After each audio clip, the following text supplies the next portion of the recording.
कोकणची माणसं साधीभोळी असतात असं नेहमी म्हटलं जातं. पण आजचा हा विषय ऐकून तुम्हाला विचार करावासा वाटेल, ही साधीभोळी माणसं आता वेगळी होत आहेत का?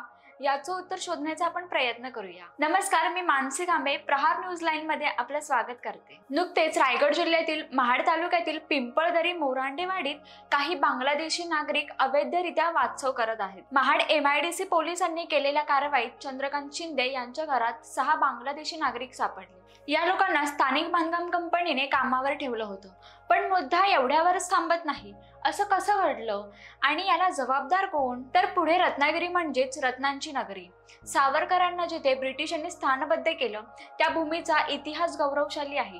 पण या भूमीवर आता असे प्रश्न उपस्थित होऊ लागले. बाहेरून येणाऱ्या लोकांना इतकं सहज इथं का सामावलं जातंय? कोकणची माणसं साधीभोळी, त्यांच्या भोळेपणाचा गैरफायदा उपरे घेतोय का? असा प्रश्न आता पडलाय.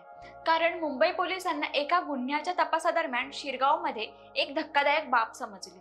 एका बांगलादेशी आरोपीकडे शिरगाव ग्रामपंचायतीचा जन्म दाखला होता. बांगलादेशातून आलेल्या व्यक्तीकडे कोकणचा भूमिपत्र असल्याचा बनावट पुरावा असणं ही गंभीर बाब आहे. ग्रामपंचायतीच्या सरपंच आणि ग्रामसेवकांनी कशाच्या आधारावर हे दस्तऐवज दिले? कागदपत्रांची पडताळणी केली गेली का? हे प्रश्न उपस्थित झालेत. पोलिसांनी तत्कालीन सरपंच आणि ग्रामसेवकांची चौकशी सुरू केली.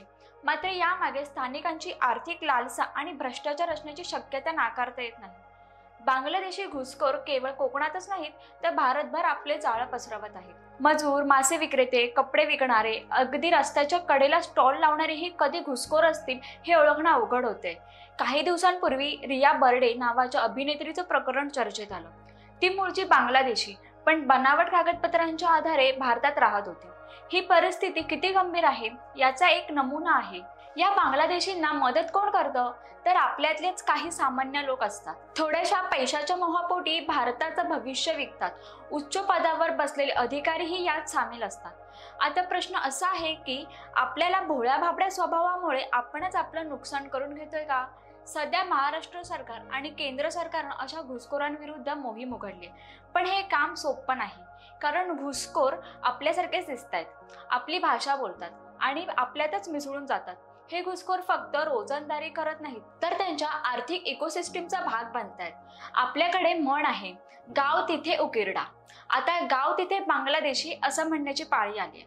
कारण आपल्या घराच्या बाजूलाही कोणी बांगलादेशी राहत असतील तर मला काय त्याचे? या गुंगीत वावरणाऱ्या आपल्यासारख्या सामान्य माणसांना काही खबरबात लागणार आहे काय?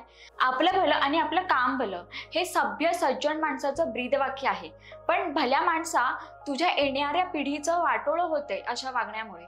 त्याचं काय? अचानक वाढणारी बांगलादेशी आणि इतर घुसखोरांची संख्या ही सामान्य बाब नाही. हा भविष्यातील मोठ्या कटकारस्थानाचा ट्रेलर असू शकतो.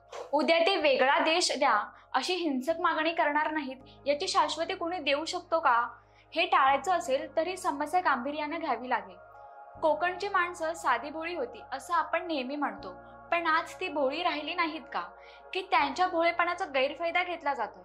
आपण यावर विचार केला पाहिजे आणि आपल्या परिसरात घडणाऱ्या अशा घटनांवर बारीकाईने लक्ष दिलं पाहिजे. आपलं भविष्य सुरक्षित ठेवण्यासाठी सजग राहणं गरजेचं आहे.